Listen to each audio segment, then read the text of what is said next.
Ready? Perfect. Suzanne, you ready? Great. Good morning, everyone. I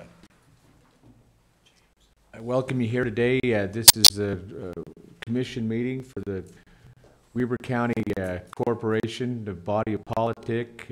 Commission meeting commencing on this, the 11th day of July, 2017. We'll follow the agenda today, and first up on our agenda is our invocation, which today we'll observe a moment of silence. We'll do that now.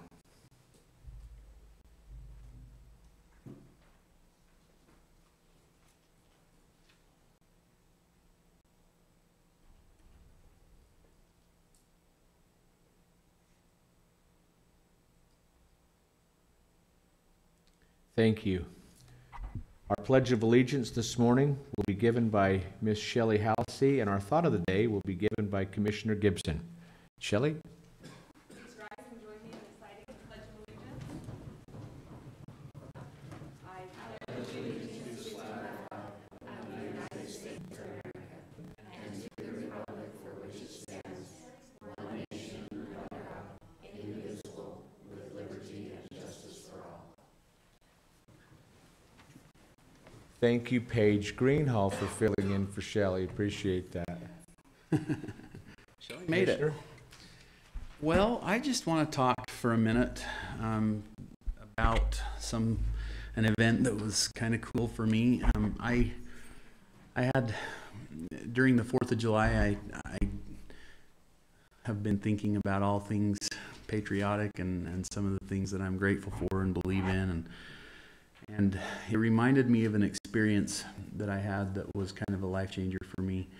A little while ago, I had the opportunity to go with a whole bunch of school kids to the battlefield at Gettysburg. And it was just a beautiful experience for me. And for whatever reason, it really got me wanting to study and feel and understand a little bit more of what that battle was about and how I could learn from some of the experiences that were had there. And I think of some of my heroes of that battle and some of the things on both sides and some of the things that were said and done and some of the real examples of leadership that I thought were of the one of the things that kind of struck me is that the rebel forces had really kind of had their way up to this point in the war, and the Union forces were feeling quite defeated. In fact, the reality is there was actually a letter drafted that General Lee had and was expected to deliver to the desk of the president as soon as this battle at Gettysburg had ended. Basically outlining terms of peace and separation from the Union. And this was kind of to be the last opportunity. Now, after the battle, of course, the victory by the Union forces, the war lasted another 2+ years. But in this particular case, it was a real turning point for the North. And one of the things that was interesting, it kind of happened a little bit by accident. That this was an area where several different thoroughfares had come together, and General Lee had kind of said, "This is where we'll fight because of this access of these 4 roads that come together, these pikes." But in this particular case, the Union generals were one step ahead, and they were prepared. They were ahead of the game in this particular area, and they had set up shop without General Lee's armies knowing where they were. And to this point, the South had always had the advantage of fighting from the defense instead of from the offense, and they felt like that was a great strength. But in this particular case, the North got the jump, and even though they didn't have enough forces, they decided to take a strategic position on this little hill called Little Round Top. And as they took that strategic position, General Buford relayed in his history these thoughts that we have to have the good ground. And then he described that a little bit later and referred to it as the high ground. And even though they were severely outnumbered and outmanned, they were able to hold off the attacks, the push from the south, because of the fact that they held the good ground. They held the high ground. There were several battles along with that that we could get, and I'd love to talk about, but don't have time. But where, because of the strategic location and being able to hold that high ground, they were able to push back every force that came, including one where Colonel Chamberlain actually was completely out of ammunition, but because of the way that they were positioned, was able to swing down the hill through the trees with a bayonet charge and actually hold off the entire offensive from the south with nothing but bayonets. And then on day 3, which would have been on the 3rd of July, so just 150 something years ago, just last week, of course, the famous Pickett's Charge, where the attempt was to come up the middle into the weak spot of the Union line and break through the middle and then split the Union Army in half on their way to Washington, D.C. And of course, as we know, that didn't pan out either. And it was interesting for a minute. For quite a while, it looked like it would pan out. And one of my favorite generals, General Hancock of the Union Army, was determined that he would show leadership even when things were tough. And when it looked like they were going to break through that line, he continued to ride back and forth on the top of this hill that they were trying to hold on his horse, just so that his soldiers could see him and know that if he would not turn back, then they would not turn back. And through the saddle horn of his horse that drove wood from the saddle horn into his left leg and caused severe damage and was injured severely. But up until that time was able to inspire enough confidence through that example of leadership that the Union forces were able to hold that line and drive back the attack and break the spirit, frankly, of the Southern forces. And so,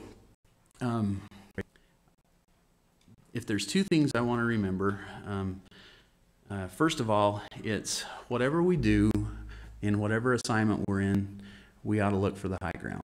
We ought to do whatever we can to do what we think is right. And sometimes that's a matter of opinion, right? We believe different things, but what's important is that we're true to ourselves and we're true to our hearts and what we really believe in. If we do that, then we're generally going to be able to have a positive result in the end. And then the second thing is, I think it's important that we make sure that that it's not just the knowing, it's the courage of actually doing. And I think a lot of us know what we should do, but sometimes we have to ride the hill.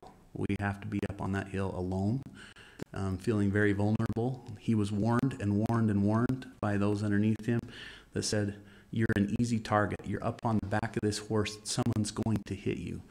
But he knew that in order to maintain the confidence of these troops, he had to show the type of courage that he was showing.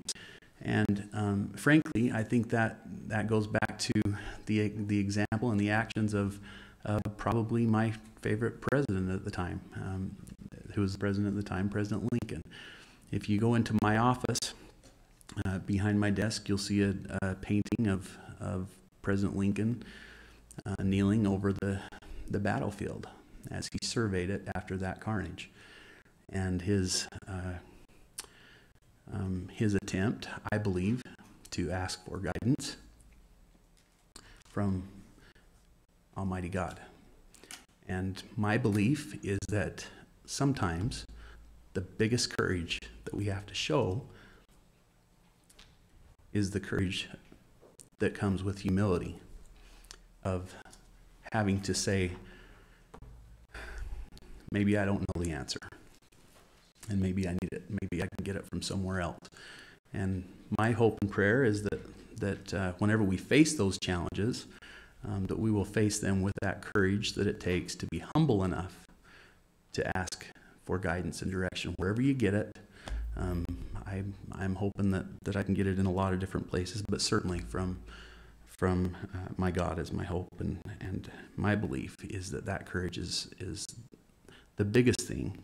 There were a lot of different reasons, a lot of individual acts of heroism, but that courage of that president to humble himself and ask for direction and then be willing to go out and do what he felt was right truly did save our nation. And so anyway, if you ever get the chance, from my studies, I believe that the movie Gettysburg, if you've ever seen it, is actually fairly correct in a lot of the history and the interpretation from what I've read. And it's a long one, so settle in for a good winter's nap when you do it. It's like 4 or 5 hours, but it is really fascinating and it's fun to watch. If you haven't seen it for a while, it's really cool. And I always think about it on the 4th of July because that's when the battle happened. It was the second, third, or the first, second, and third of July, and so it kind of times with the time when I'm thinking a lot about patriotism anyway. But anyway, one of those great experiences, and if you ever get the chance to go and stand on that battlefield, it's a truly special thing. So anyway, there's my thought of the day. Nice long one. I apologize. No, for that. thank you, Commissioner. I appreciate that. I appreciate the history lesson. You know, to accept, when you mention humility, to accept to be taught is always good. I think you can learn from a number of different sources, especially the ones you mentioned, and those that are incredibly simple. And I appreciate I hope to always have the attitude of being taught. Well into my 90s or my hundreds, I hope to live that long. So I hope that I'll always have an attitude of being taught. Appreciate it. We have a presentation today, grateful to say, to Seal of Service Award to Alana Bryan from the Weber County Sheriff's Office, and our presenter is Dr. Kay Hall from the Healthcare Administrator. Kay? Hi. Thank you. Thank you. I just want to say that I nominated Alana originally Why don't you have her come on up? Come on. Originally around Christmas time, because that's when she really shines, even though she shines every day. But at Christmas time, she goes out of her way to make sure that any needy child that she comes across and makes contact with the Children's Justice Center, identifies kids in the community. She always goes out of her way to make sure that they have what they really want for Christmas. She goes through, makes lists for every single one, puts their name, their sizes, and then distributes things for every single department, even over at Kiesel, to make sure those kids get what they want. And that's so humbling to me that she takes the time out of her life to do that. But not only does she do that, she then takes and wraps every single gift, along with mostly her family that she has come in on their own time, to come and wrap the gifts, put the kids' names on them, and then she delivers them all. So on top of that, though, every staff meeting that we have, she's always the most giving individual there. She makes sure everybody's birthday is acknowledged. When we have babies in our department, she makes sure everybody has their baby gifts, especially she makes blankets for them. So she truly is a kind, loving individual in her own way, and I'm very proud to nominate her. Will you join with me in giving her a round of applause?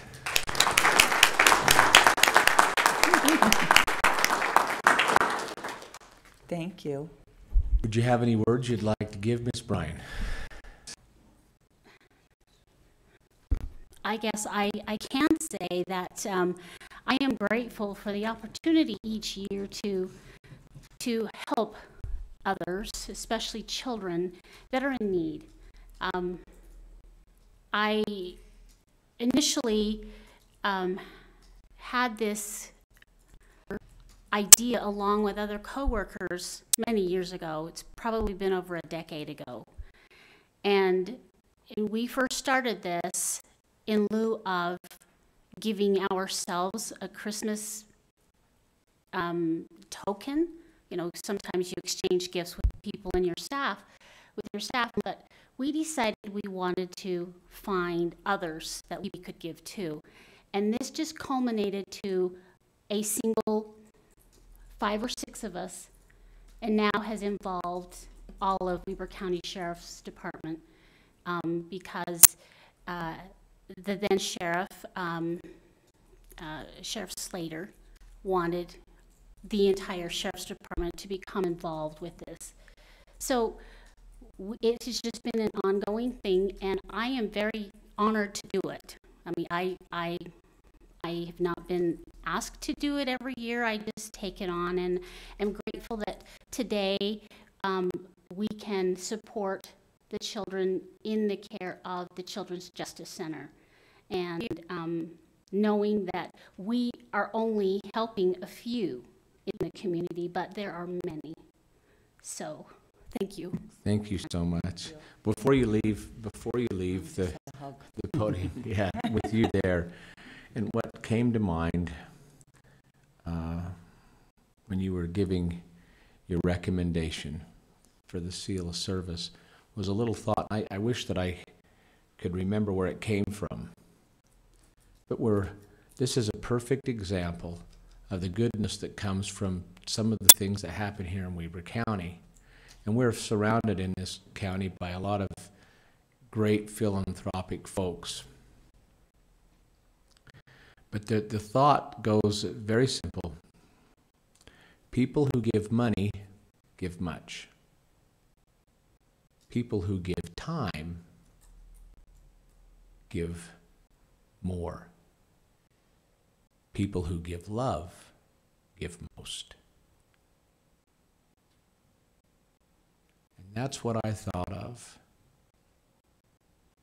you when I heard your story about this.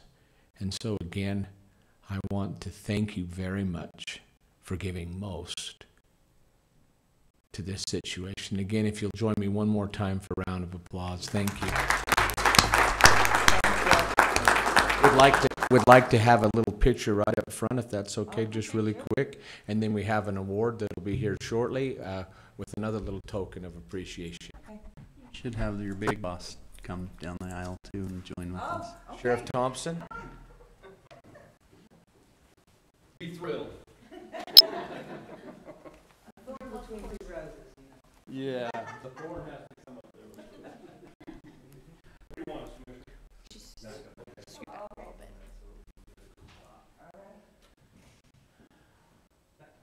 Oh, sorry.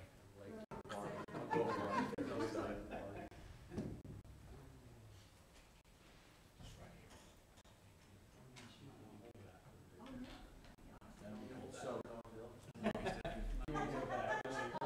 I want to make sure. So, hopefully I'll speak loud enough that it'll also come on the recording. But we have from Ms. Bryan a plaque. It's the Golden Seal of Service that's signed. Go ahead.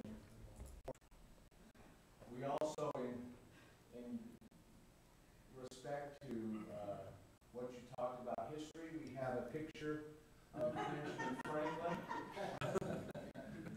for you. And we also have this. We also have a pin that has it's a pin that has a seal, and sometimes you notice the seals can bounce in it says service. So it's a lapel pin or that you can put somewhere. And I don't know the official code of the sheriff's office, but this is a great. Don't put it where his heart goes. This is a great pin, one of the great pins you can get at Weber County in your tenure at work. And so I also want to reach out to your family and tell them thank you for your support, to recognize them. I appreciate you giving most. Thank you.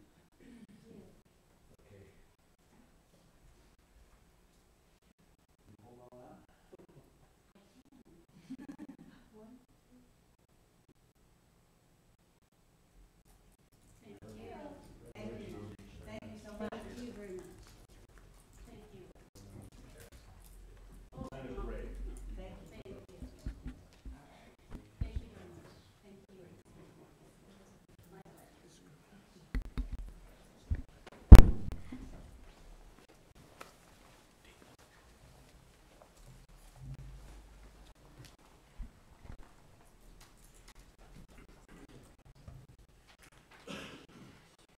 Before we move into our consent items on number F, I'd like to ask Mr. Fowers to come to the podium for just a moment, please.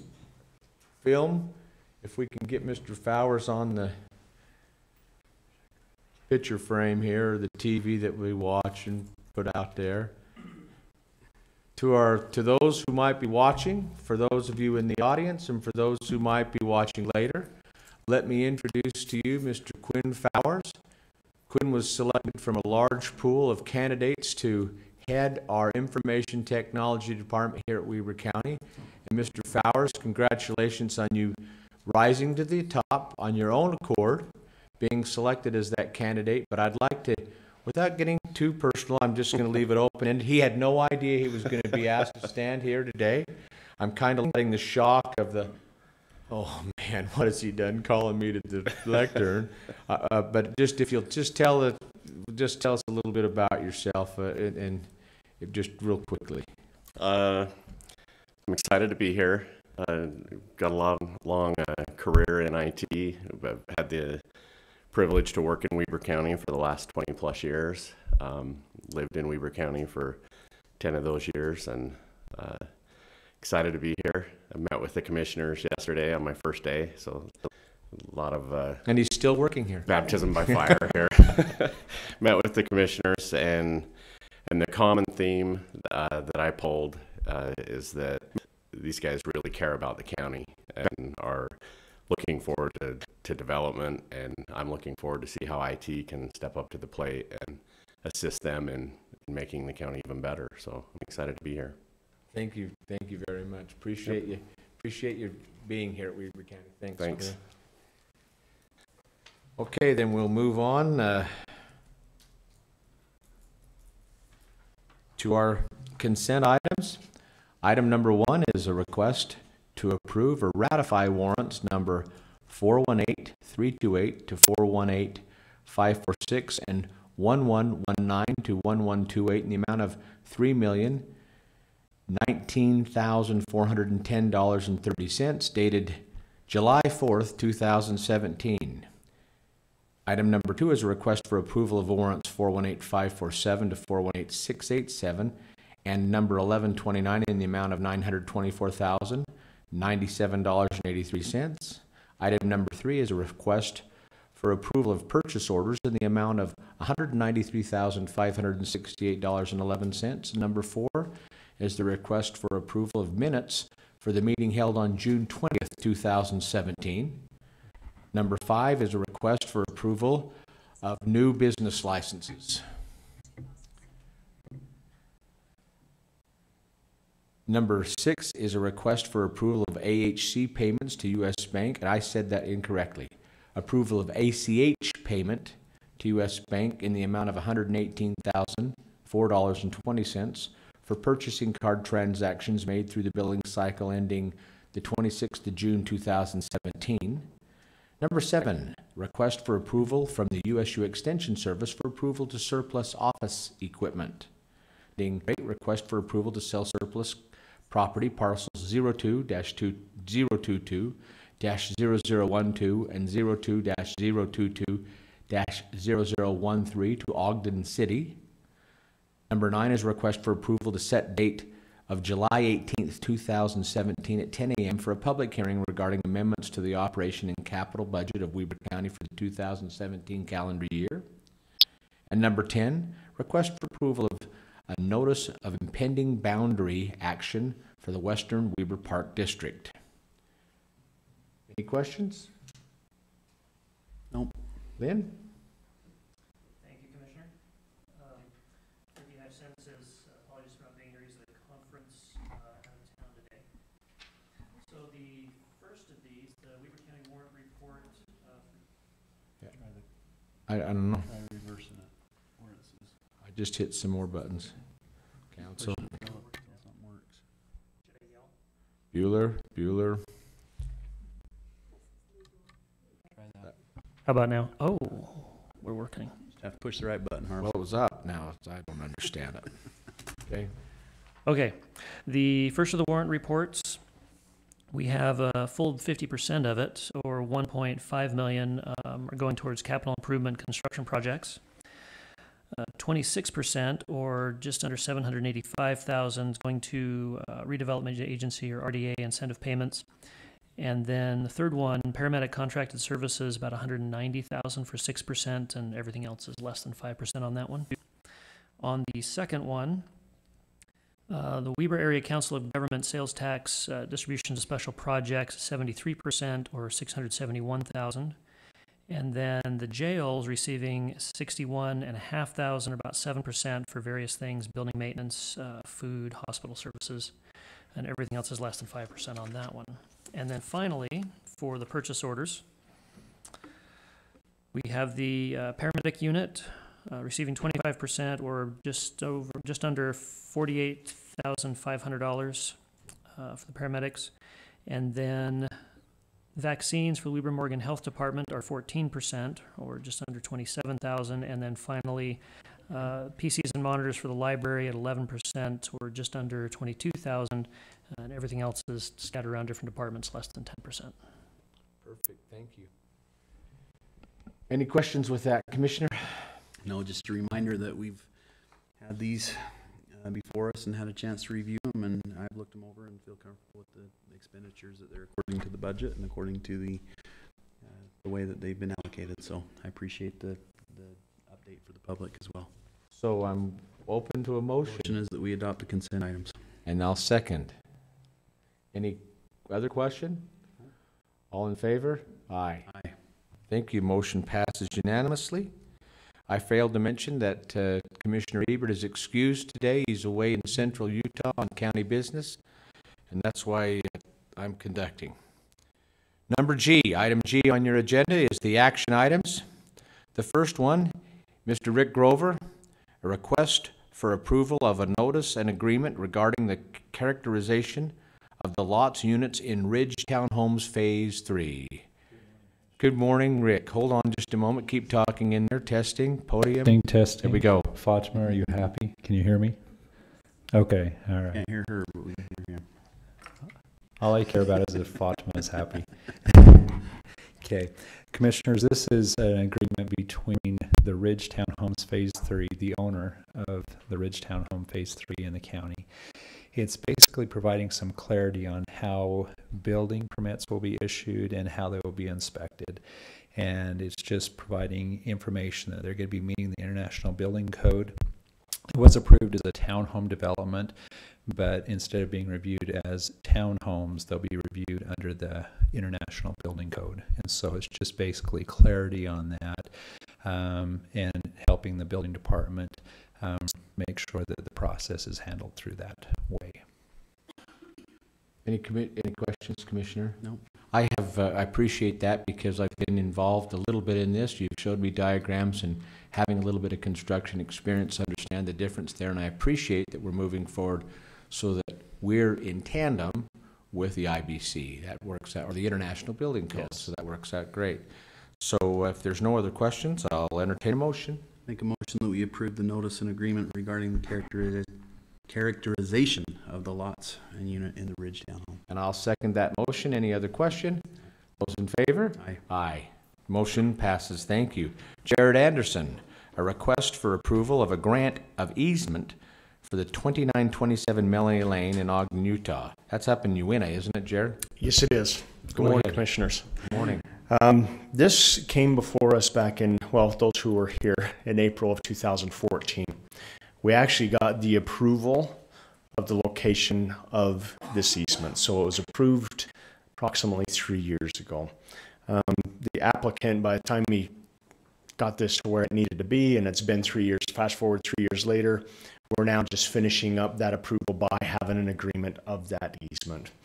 There was it's a pretty thick packet, so I don't know if you've got any questions on that, but what it really does is it gives us the ability to maintain our detention pond that exists up there, gives the applicant the ability to access his lots and back of the detention pond. I'm familiar with that area. That works out great. Don't you have a relative up there? Sorry, just a side note. Any questions? I thought it was funny. It was not funny.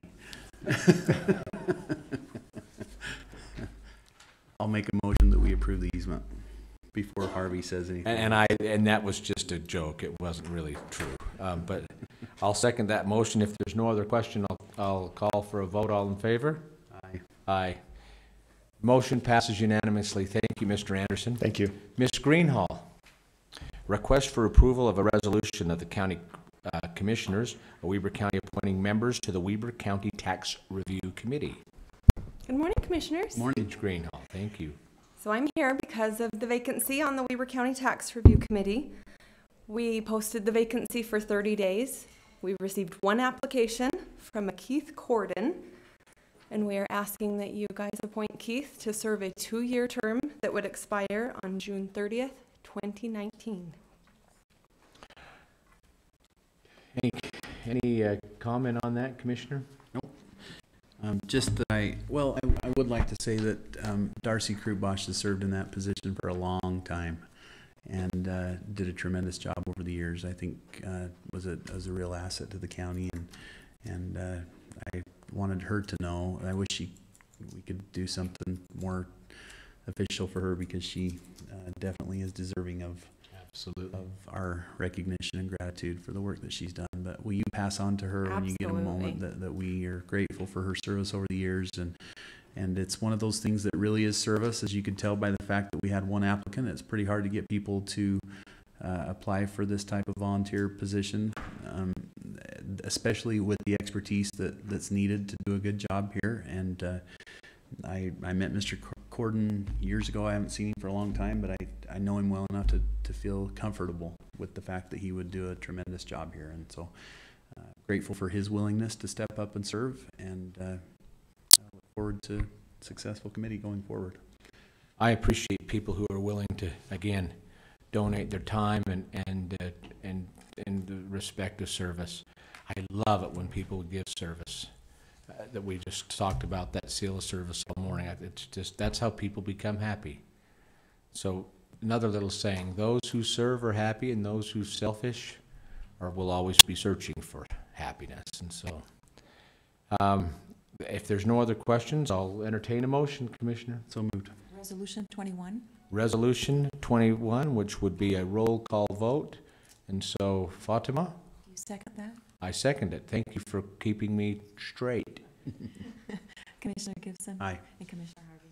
Aye. Thank you. Thank you. Another one by Rick Grover, a request for approval of a resolution of the County Commissioners of Weber County appointing members to the Weber County Board of Adjustment. Commissioners, we have 2 vacancies on the standard Board of Adjustments, and then we have 1 alternate member that their term has expired. And then we also have a board member who has resigned due to family and other issues, and just want to express our thanks to Dion Ellers-Rohr for her time and service. She's done a great job, and we've really appreciated her. But with that being said, the ones that their term has expired, they would like to be reappointed. That's Rex Mumford, Bryce Frower, and then Nathan Butters has agreed to, if you're okay with it, to continue on as an alternate. But then we need a replacement for Dion, and the 2 applicants that we have for that is Kevin Grimes and Joseph Postenbaugh.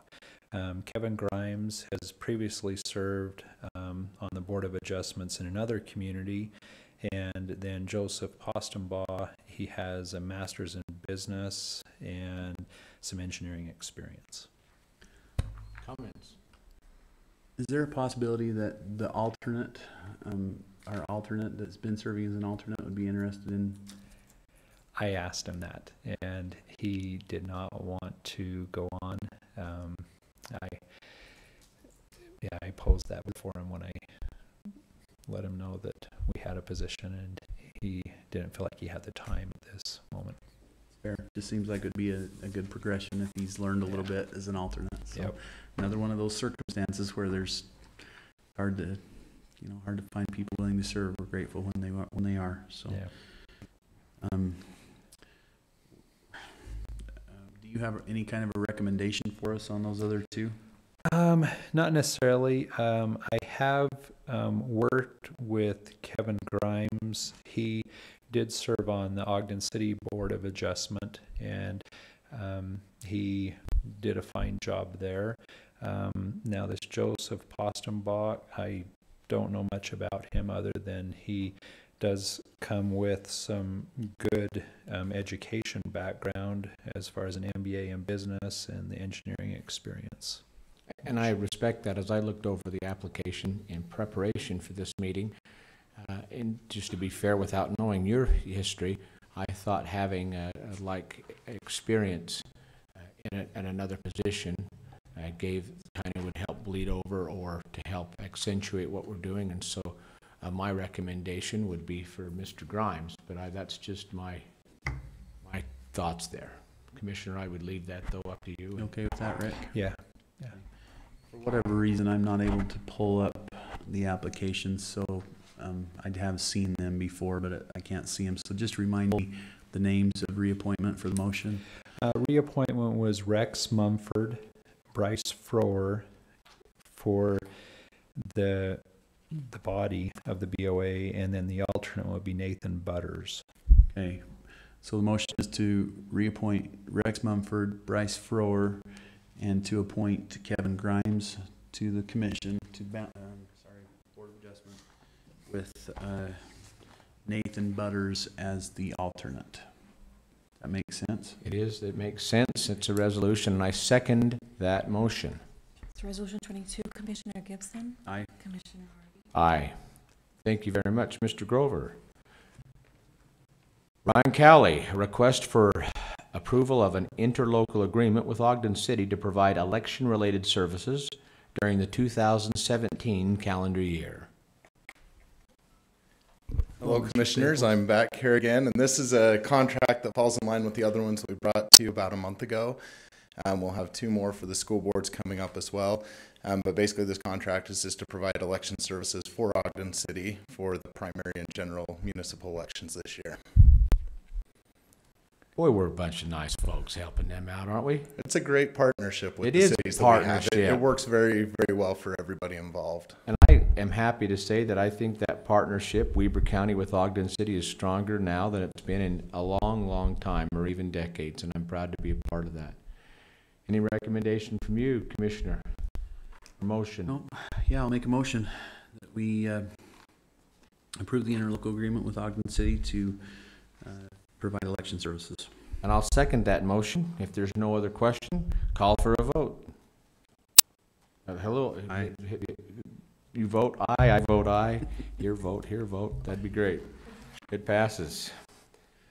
Item number 6, we're going to call that to Chris Crockett. It was a request for final approval of an ordinance of the County Commission of Weber County relating to the appropriation to a private enterprise project. Mr. Crockett. Good morning, Commissioners. This is a final reading of a proposed ordinance. The first reading was on June 27th. Since then, there have been, I believe, 2 minor typographical changes. It is an ordinance that is provided for in state statute that allows, sets up a process for the county if it chooses to appropriate funds or resources to aid a private enterprise project. I'm happy to go over that criteria if you like, or if you'd like to just proceed. You've actually been good to go over it with me in the past in preparation for this meeting, and so I'm comfortable with that. Commissioner Gibson? And it's a second reading. I'm comfortable with it, so I'll make a motion that we approve Ordinance 25. Ordinance 25. I'll second ordinance number 25. Those in favor? Aye. Aye. It passes unanimously. There's an ordinance. Do we have to do the roll call on that one too? Commissioner Gibson and Commissioner Harvey. Aye. So ordinances and resolutions. Thank you, Fatima. Continue to be trained. Appreciate that. Item number 7 on our agenda, Rod Layton, request for an approval of contract by and between Weber County and the State of Utah Attorney General's Office, the Utah Children's Justice Program, for the annual allocation to operate the Weber Morgan Justice Center, Children's Justice Center. Mr. Layton, great to see you. Good to see you guys. Thank you for letting me be here. just a little background on this so everybody knows where we're coming from on this. A few years ago, we renewed our contract every year. So we went through the whole contract process. The contract never really changed. The amounts changed on what we were getting for funding, but the contract never changed on what we were required to do. It is a state-run program in a way. Also falls under Chris Allred, the county attorney. That's who I report to, and he directs me on what he wants me to do at the CJC. The Attorney General's office oversees the entire program, so we have 23 CJCs across the state right now, which is significant. When we started with one in Ogden a few years ago, so we really have been the pioneers here in Weber County on a number of things. So I'm pretty encouraged by that. I'm very proud of some of the things that Weber County has done. Even though we're probably not the busiest, we're right at the top of that, unfortunately. Even though our population is smaller, we are probably the third biggest center.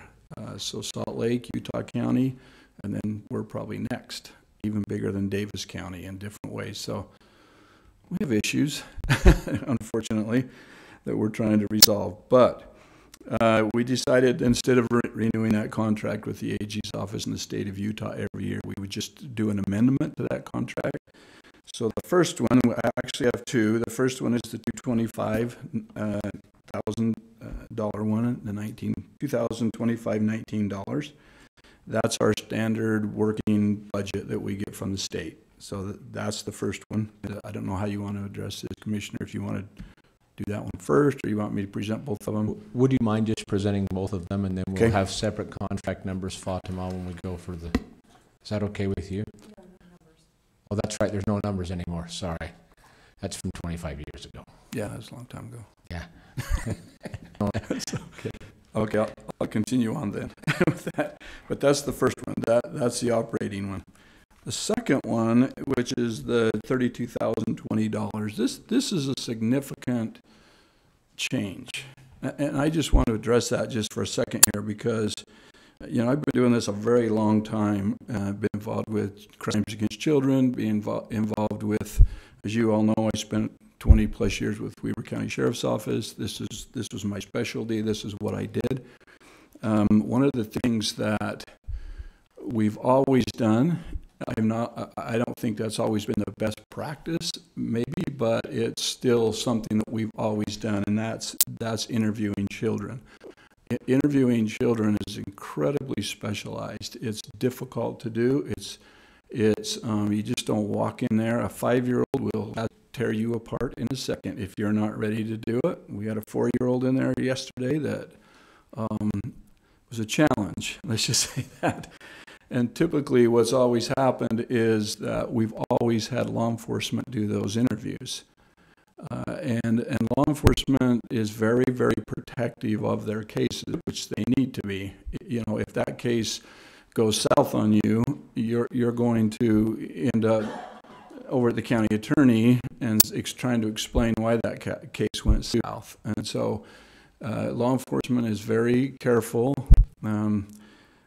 Commissioner Ebert would testify to this if he was here today. He was involved in that a little bit. And so one of the things we looked at a couple of years ago was, are we really that good at interviewing kids? Are cops that good at interviewing children? And my opinion after doing this a long time is no, we really aren't.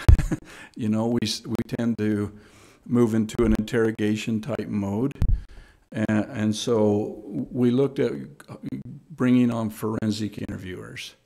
A forensic interviewer is non-law enforcement, and it's a person that you really have to look very careful at. Half of it, 90% of it is personality. You know, being able to work with law enforcement, being able to sit down with a child and get that information. And so, you know, we looked at this. I was a very big supporter of this. I took it to my advisory board. I worked with my Commissioner Bell. We talked about it quite a bit on should we go this direction. My first problem was funding. My second one was, is law enforcement going to step aside and let this happen? And so, I had a couple of concerns there. I approached the commissioners about funding.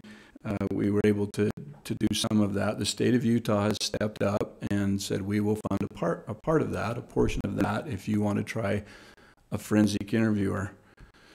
So I slowly moved into that.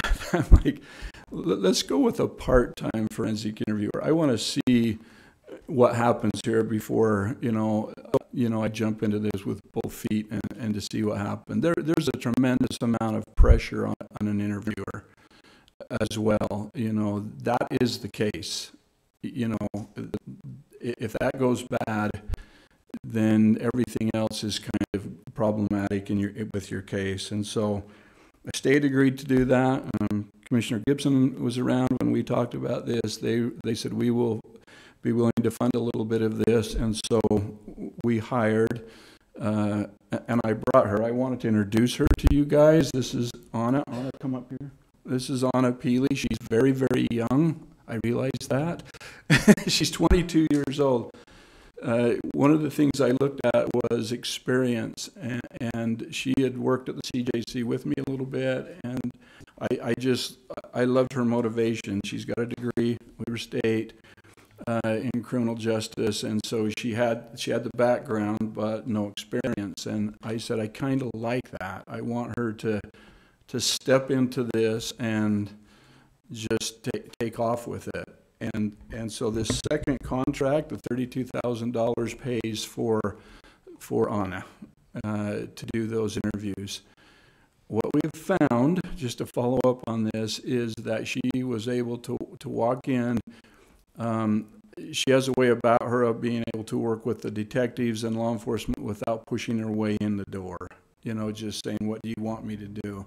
I expected her to do, this happened mid-March. I expected that we would be at 30, 40 interviews, and those were probably the less significant cases, those that weren't so,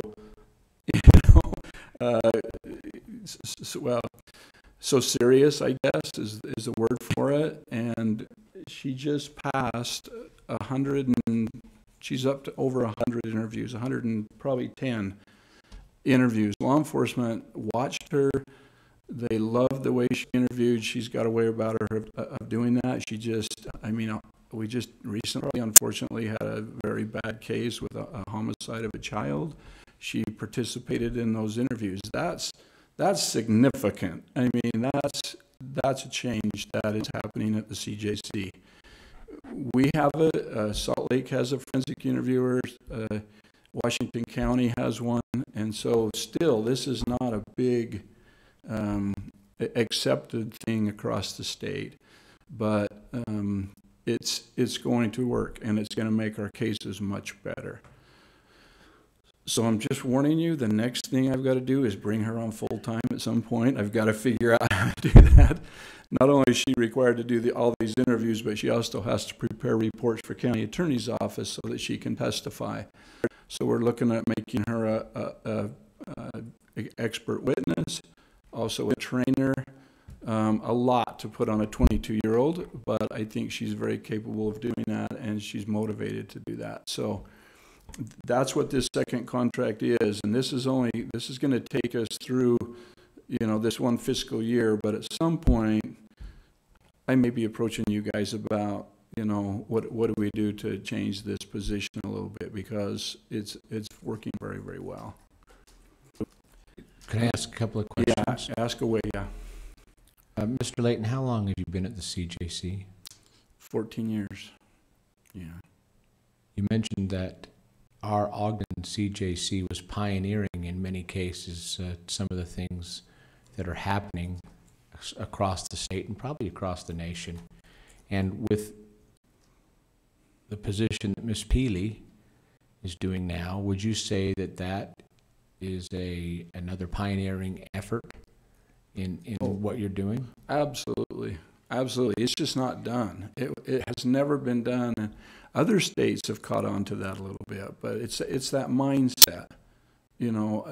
Why would we have a 22-year-old girl in there doing these interviews when we got a law enforcement officer with lots of experience, lots of experiences in the field, but not interviewing children. So it's a big step, and it's a lot of responsibility to put on a forensic interviewer. And so a lot of people have resisted it. I've had a lot of county attorneys resist it. Ours has not. Chris has been very on board with this. Tish Toombs, who works a lot of the cases, says, "Yeah, I like it. Let's try it." And so we did, and it's just been tremendously successful. And I see a day when it's across the state, and there is forensic interviewers on every interview. It's just the way it needs to happen. I appreciate people who are educated and get the paperwork, the certifications, the certificates, the graduations in that. But I also very much have seen and respect people who have natural ability to be able to do that. And you can't teach natural ability. So Ms. Peely, thank you for working with us and being a part of this pioneering effort that will have a positive effect and change the lives of the youth here in Weber County. Thank you very much. Commissioner Gibson? Just thanks, Rod. I know that this is one of those things that we have to get right. It is. And over the years, I've grown to respect your ability to get it right and to a sense for this type of thing. And I trust your judgment. And even though this is kind of new, I'm not afraid of doing things differently as long as there's a good reason behind it. And it seems to be well thought out and well understood. And anyway, I just want to tell you thanks for being willing to try something different. And we thank you guys. You know, I've always had big support from county commissioners. I have never had any issues at all with the county commissioners coming over to the center, looking at what we got, listening very carefully to what we want to do, and been very supportive of us. That's a tremendous advantage here, because I don't see that in a lot of other counties. And so it's a struggle, but this commission has always been very supportive of the CJC. That makes our job a lot easier. So thank you for that. Go ahead. I was just going to say, let's go on a ride on Saturday together. Yeah. How's that? Yeah, I'll be there. I don't know how to do it very well, so watch me. Got my training wheels on.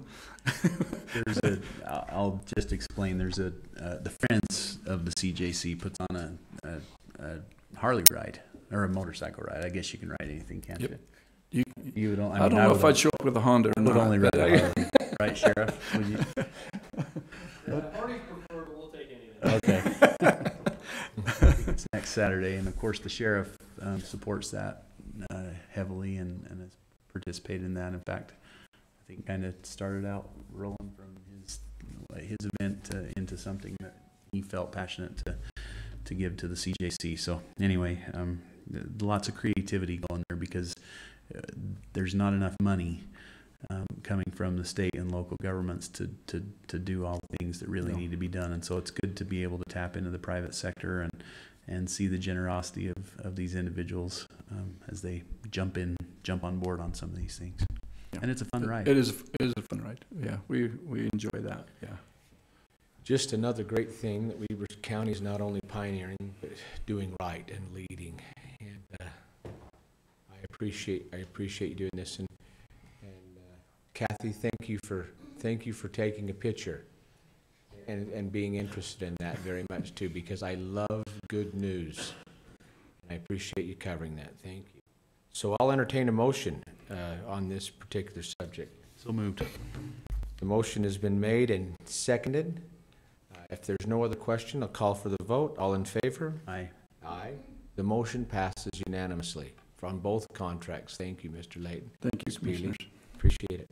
We'll move on to item number 8 on these items, which is Mr. Layton. We're going to that covers both of them. So excuse me, that covers items 7 and 8.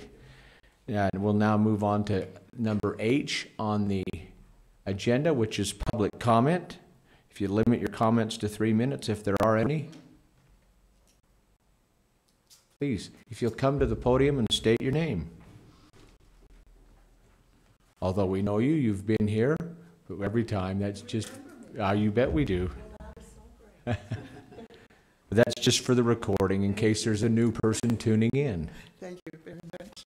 My name is Virginia Hernandez Reza. I live here in Ogden. Do you want my complete address? No. Okay. I'm going to make a comment on 7 and 8 about the CJC. I have been very involved since back in the 15 years ago. In fact, we even got a plaque from the commissioners dealing with back in 1995. It's at home. One of these days I'll bring it. And it was dealing with our children. And it was children that they were working extensively. And that was the sheriff department and it was the police department. During that time, we were having a lot of problems with our children. You know, they were not being, the abuse situation. It's gotten worse. We know that. He just mentioned about recently this death of a child. It's been in the newspaper. My question here is, and the thing is here is my question. He said he brought this young lady up, Anna Peely, is that her name? And she's 22. Is that what? 22. She just recently graduated from Weber State under criminal law. For me and the people I know, I was born and raised in Ogden, Weber County, and in the inner city, right there. And it's gotten worse. For me and our connections with Weber State, Police Department, the sheriff, even to today, which is very limited now. But I really would think you should both think about this, look into it for the age factor. I really appreciate this gentleman that came up. He's put a lot of hard work in there, and he does care. You can tell. So does the CJC, because we've interacted with them through the years, with our concerns, the people's concerns, and with law enforcement, sheriff, and the state welfare, but not on anything professional. It's always been volunteer, so forth. We know what's happening out there. So I'm really concerned, well, not concerned, but the youth, the age factor, just out of Weber State, yeah, you have to have a heart. You have to know, you have to have passion for children. I don't know if you men have been there. I think the sheriff that's not here has had some inkling. But to me, she's very limited on that. Now, maybe her boss and people working around her are just going to help her. But we really need, I think that's a good thing to have this money put in from the people, the taxes or whatever. It's really a need. So my concern is here, has the age factor.